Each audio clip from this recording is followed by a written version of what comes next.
This is the tutorial for Chapter 5, Section 4. So let's take a look at the types of problems we're going to end up seeing on tonight's homework. And we're going to be dealing with coordinate geometry.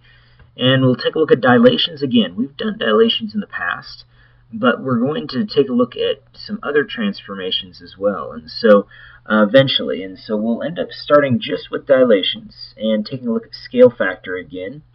And eventually we're going to end up changing the image, but not in size, but just in location, and that'll be rigid motion, where here we are actually dilating it so it's non-rigid transformation. So that means it can change in size, but not shape, in order to maintain the same image or a similar image. And so we're going to take a look at the scale factor of these two different, of this figure that we have, starting with A, B, C, and D, and we dilated it, which means we made it smaller, or in this case it's smaller, but sometimes it can get bigger as well, to A prime, B prime, C prime, D prime. So what they want us to know is how much did they dilate it by, how much did they reduce it by.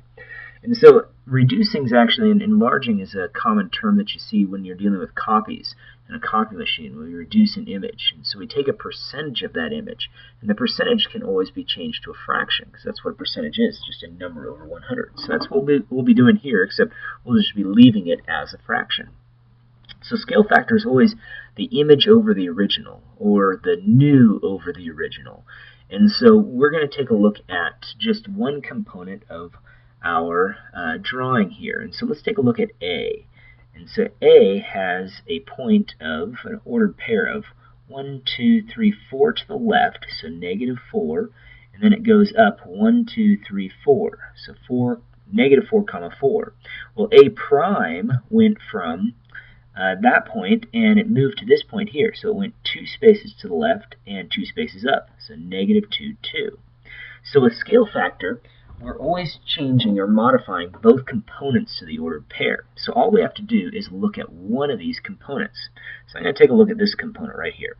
So the 4 and the 2. And so I'm going to take those two numbers and put them in my fraction here. And so my formula is image over original. So the image is A prime. The image always goes with this symbol right here. And so we go 2 over the original, which is 4. And we reduce the fraction, and it makes 1/2. And that makes sense. The scale factor is 1/2. That means they multiplied every component of the original image and by 1/2, and they ended up getting this figure. So it's half the size. And so let's take a look at the next problem. They're asking us triangle E prime, F prime, G prime is the image of EFG. So triangle EFG. We'll find the scale factor. And so let's do the same sort of thing. Let's take one of the points. Let's start with this point right here. E prime and E. So E has an ordered pair of 1, 2, 3 down 2. So -3, -2. So let's go to E prime now.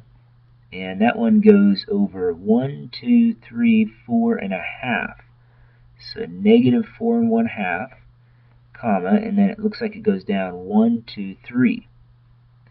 So down 3. So it doesn't matter which component I look at. Now, it's going to be easier, obviously, to avoid the fractions. So I'm going to use this point right here.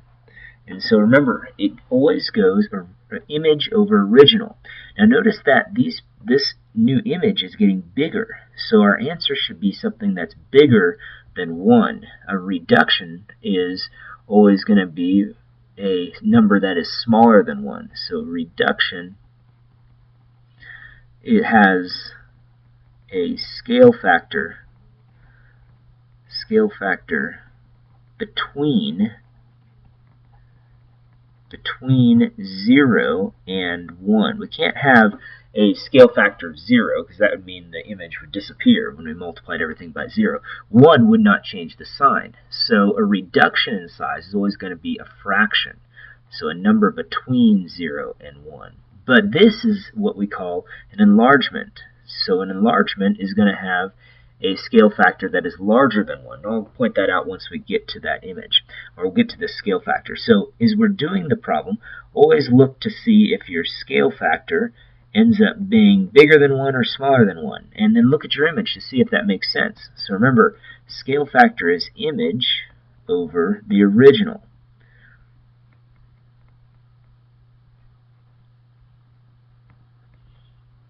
And so we'll take a look at our image. Our image was -3, and our original was positive or -2.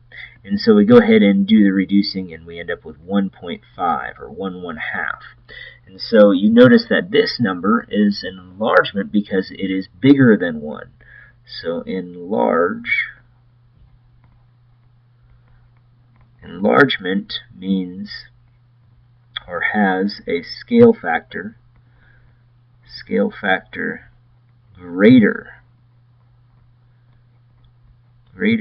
than 1. If it was 1, it wouldn't change the image at all, so it has to be greater than 1. So let's take a look at some other types of problems that we'll end up seeing. So here we're dilating this figure, and we're using a scale factor of 2 to do that.